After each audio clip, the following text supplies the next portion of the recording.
We did our entire amount of sales of 2024 in the month that we aired on Shark Tank. Basically had woken up one day in the middle of first grade and could not walk. My knee was extremely inflamed. I don't really think I ever thought I would do anything else. I just didn't know what that entrepreneurship would look like until I had a real problem to solve. Year one, we did about $200,000. Year two, we did probably just under $500,000. Year three, just under 2 million. And then this year, I'm hoping we'll do somewhere between 4 and 5. Olivia Abrams was in the first grade when a single tick bite, one that she never even saw, gave her Lyme disease. She missed weeks of school, underwent months of physical therapy, and living in the Northeast would go on to watch her family get bit dozens more times. So when an idea sparked in high school from the hand towels they used to wipe drool off their mastiffs, Olivia and her dad got to work, eventually leading them to build TiCK MiTT, a chemical-free glove that ticks stick to like Velcro. In this video, Olivia and I talk about everything from how that single tick bite led to the multi-million-dollar brand, the path from working her corporate job to becoming a full-time entrepreneur, their experience on Shark Tank and why they ended up turning down 2 offers, and the journey from zero to nearly $3 million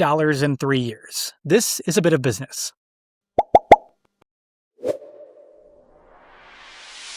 What is your name and what business did you start? My name is Olivia Abrams, and I'm the co-founder of TiCK MiTT. So we make chemical-free solutions to keep people and pets safe from ticks. Our current product on the market that we launched with, which is a TiCK MiTT, it's a chemical-free glove that you can rub on skin, clothes, pet fur, or any, outdoor gear you may have. And any ticks that are crawling stick to it like Velcro. So it's an easy way for you to find ticks and get them off of you or your pets before they actually embed into your skin and transmit disease or stop your dog from bringing ticks into your home or your car.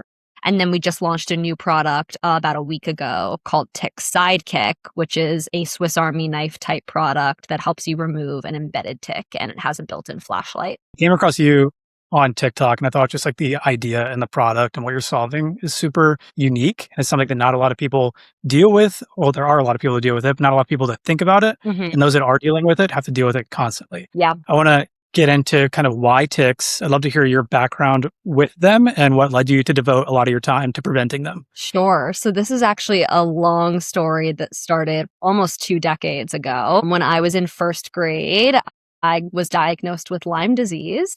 I had spent a lot of time as a child in upstate New York and went to day camp in Connecticut. I must have been bitten by a tick. I never found one on me, but basically had woken up one day in the middle of first grade and could not walk. My knee was extremely inflamed. It hurt to put any pressure on it. I remember missing a couple of weeks of school and, trying to hop on one foot to go to the kitchen to get myself a snack, and went to my pediatrician and a number of specialists and eventually got diagnosed with Lyme disease. And from there went on antibiotics and did months of physical therapy, and thankfully caught it relatively early where I don't have chronic symptoms today. But as you were saying earlier, there are some people who live in areas where ticks are inescapable. The CDC estimates about 500,000 people are diagnosed every year with Lyme disease alone.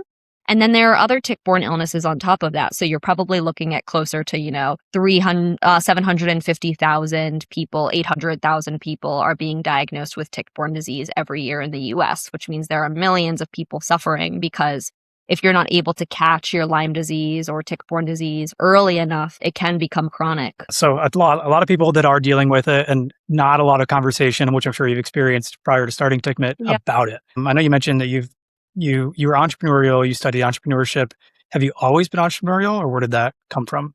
So I grew up in a family of entrepreneurs. I'm an only child, and my parents owned a business together. So, growing up at the dinner table, they would not ask me what I did at school that day. They would say, how should we rebrand this new product? Or they would say things like, should we franchise in the Middle East? So I really grew up around it.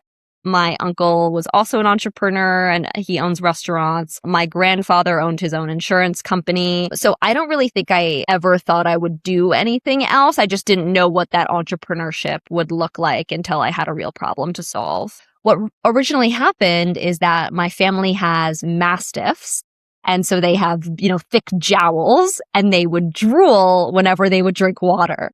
And so my family and I would have all of these towels, like hand towels, laying around our home. And if we heard one of the dogs drinking water, we'd be like, someone find a towel quick. Like, we don't want them drooling all over our house. So we would just wipe their mouths with this towel. And every once in a while, we would find something strange on it that they had brought in from outside, like burrs, leaves, and other bugs. And so because we were having a tick problem, we thought maybe we could engineer fabric specifically for ticks. Fun dinner table conversations for Yeah. sure. That time in your life, like growing up, being surrounded by it, not even just by your parents, but by your extended family as well. Did that teach you things about entrepreneurship or taking risks that kind of formed some of your opinions now on entrepreneurship? Yeah, I think my family definitely showed me that they're pretty risk averse, not seeing failures as failures, but more as learning opportunities. Like, I always have to be willing to learn something new, whether it's, bookkeeping or how to deal with buyers or things of that nature.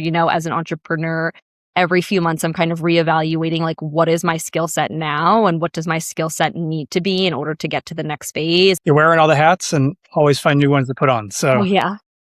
that all makes sense. Before going full time with TiCK MiTT, what'd you have going on? Out of college, I worked at a large bank and was doing investment banking recruiting. I intentionally went into that role knowing that I wanted to be an entrepreneur and, like, how do I learn how to read a resume and hire the right people, and what does firing look like, and how do you decide compensation? And then I went and worked at a small venture capital. So was really learning about startups, figuring out what does it look like for them to raise capital, reading pitch decks, understanding what investors are looking for when they are giving their money to a venture capital. So that was a really interesting experience as well. So you're pretty much paying attention to a bunch of other things that aren't necessarily your job, with the assumption that you're going to have to know this stuff in the Correct. future when you run your own business. I think both jobs that I had before starting my own company, I was very much taking the job under the lens that the information I'm going to learn, as long as I'm here, is going to help me be a better entrepreneur.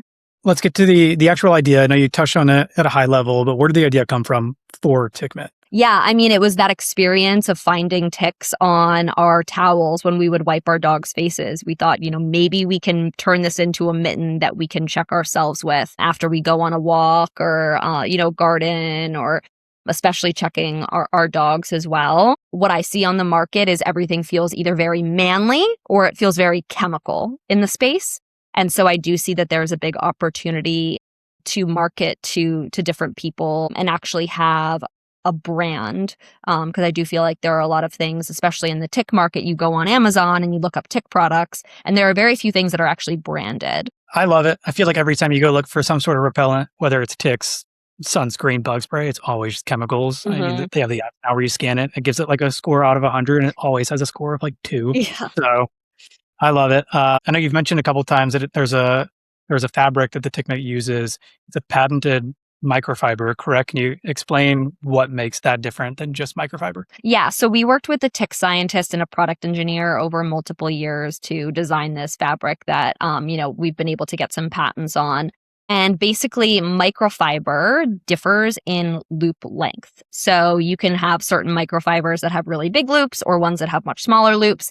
And so it's really important, the size of the loop that you're using for ticks, because it is designed to work like Velcro. So basically, ticks' legs are shaped like hooks, and they have to be able to attach onto the loops and get stuck in there. If the loops are too big, the ticks will go right through them. And if they're too small, they can't latch on. As well as it's being designed for ticks of different life cycles. So you have, baby ticks that are the size of a poppy seed. And then you have much bigger ticks that are adults. And then you also have different species. You have, deer ticks and Lone Star ticks. So it's been designed with all of that in mind. It's not like we just took your car chamois and put it into a mitten shape. So, like, people have said to me, you can use other microfiber. And I'm like, you can, but the efficacy is very different. Using a microfiber you just pick up off, on Amazon for $2 is maybe going to be only 20% effective versus ours is 90% effective. So so you had the idea. Can you talk about the timeline from realizing the problem to developing the actual product to launching the product? Yeah. So For us, it's very long because this was a side project for a very long time. We probably thought of the idea maybe in like 2014 or even earlier. Then we would work on it a little bit every summer. Then I got to college, and in like, let's say 2019, 2020, started working on it as a school project. We started going to China to work with a manufacturer. Then China shut down due to COVID, so we couldn't launch then. And then people were still not going outside for 2 years. Once we were in mid 2022, late 2022, we were seeing the industry trends of, okay, everyone bought a dog over COVID, so the pet market boomed, and then people were getting fussy and wanting to go back outdoors again and get back to like in real life experiences and hiking and being in nature. And so we were seeing our two main markets having this crazy explosion at the end of 22, and we thought, okay, we're ready. From there we got our factory, which we had already had a relationship with from 2020, to manufacture, and then we launched in March of 2023. So we're about to hit our 3-year mark. Awesome. Well, congratulations. So a pretty long process from developing. COVID ruined everything. So it did. But it even excelled the demand once COVID was over. So that's at least one plus of it all. But so you have the product, you're finally ready to launch and start selling. How do you begin getting the word out and getting sales? So of course we built a website, we started posting on social media, but I think the first thing that really kicked us off was a couple months after we launched, we were able to get in touch with the deals and steals segments at The View. And so we did one of those where, you sell your product 50% off and, you're on national TV, but we were able to sell 8,000 units in 6 hours. And so that showed us that we had real traction and that this was a product that people resonated with and that they wanted. So once we did that, we started just like continuing to post on social. We would have a couple of videos go viral. We did like The View, and we did Deals and Steals on Good Morning America a couple of times. And we were doing well our first and second year, but I think what really hit was about a year ago, May of 2025, we were on the season finale of Shark Tank, and that really changed our business. We basically did the entire year of 2024 in sales, the month that we aired in 2025. We also had really great videos going viral around the same time that our Shark Tank episode aired, where we had, a video with 15 million views, 10 million views, 8 million views that were all gaining traction as well.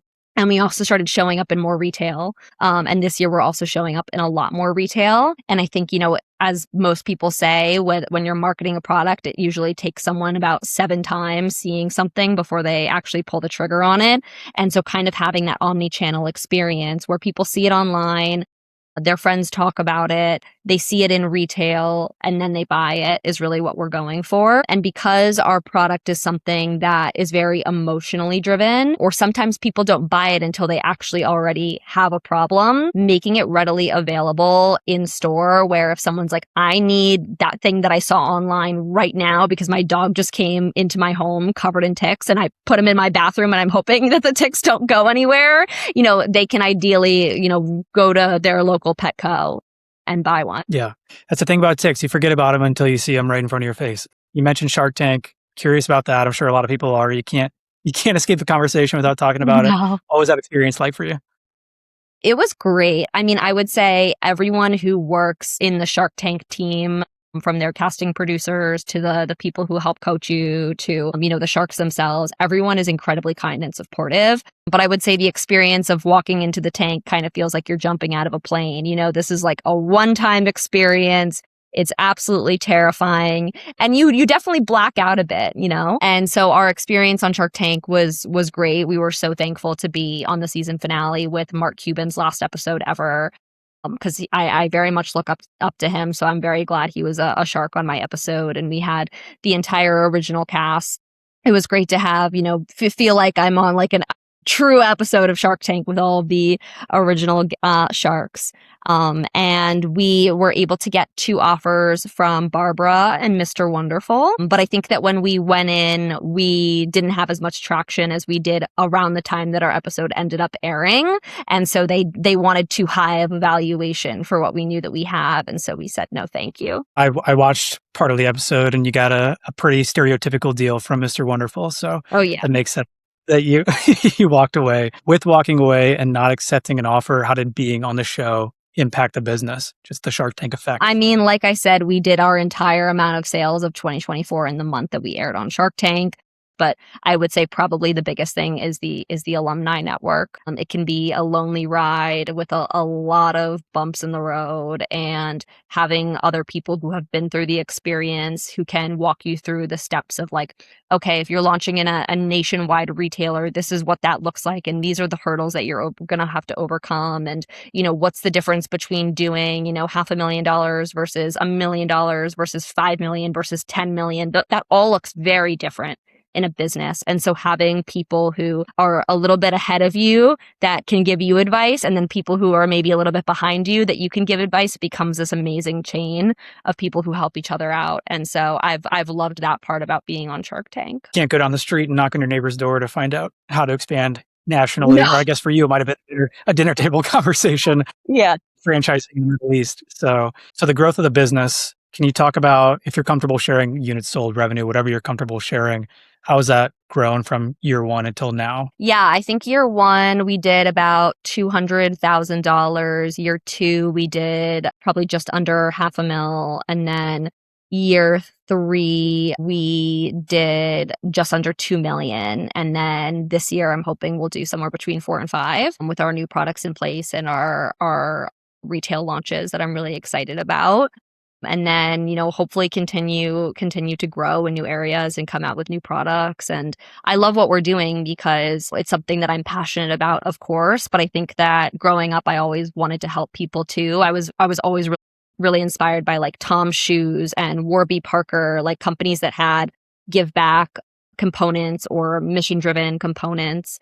And so I'm really glad that I get to do that every day. And, in addition to running TiCK MiTT, I serve on the board of a Lyme disease charity that I do a lot of work with. And, not everyone necessarily knows about this tick problem. And if I can get people to be a little bit more comfortable with it and understand it a little bit better, and then provide solutions to keep themselves and their family members and their pets safe, the way that I wish that I had been more safe when I was a kid, I'm grateful every day. So I want to kind of wrap up. I have sort of just like a rapid fire section. So these are the questions that I've written down. Whatever comes to your mind, just feel free to ring it off. So if you could go back to day 1 of the business, what would you tell yourself? Talk to more people. What's the biggest hidden cost of running a product brand like TiCK MiTT? Inventory. What's the biggest oh shit moment that you've had since starting the business, either good or bad? Launching on Shark Tank and getting hit with the tariff at the same time. After leaving your job to go all in, what's going through your head on day 1? What the hell do I do? You built a great product and brand. Is there any fear or self-doubt that you still battle? Always. It's hard being surrounded by a lot of people who may be doing better than you or further along than you. And, it's kind of like that thing that college guidance counselor would say to you is like, stay in your own story. It's really important to do that as a business owner. And, you have to continue on your path, but also seeking advice from other people who, may be more successful from you is the best way that you're going to learn. And it's hard not to have any form of comparison, but I think it's also helpful to have a lot of other people who can help you or who are going through a similar experience. Love that. And then 2 more. What keeps you motivated to wake up every day and keep building TiCK MiTT? Helping people and financial freedom. And final one, what's the expectation versus reality been of being a full-time entrepreneur? Probably better than I thought it would be. Tell me more about that. What aspects? I think when I originally wanted to be an entrepreneur, I wanted to build my own brand and also be my own boss. But I don't think I realized like how rewarding it would feel almost every single day, and also how difficult it would be. I mean, the ups and downs that people talk about in entrepreneurship are very true. One day you wake up and you get an amazing email that, a buyer wants to talk to you. And then in the afternoon, you have a tariff issue. And then you have a call with a strategic person and they give you great advice and it's wonderful. And then you have to package TiCK MiTTs for 3 hours. Like, it's very up and down, not just on like day-to-day basis, but like a minute by minute, hourly basis, which I don't think I realized it would be as much as it is. And there's no way to explain that to someone without them experiencing it. Well, thank you. I really appreciate you taking the time Thank you to so come much. on. For people who are watching, where can they find TiCK MiTT? TiCKMiTT.com or at TiCK.MiTT on Instagram and TikTok and all the platforms.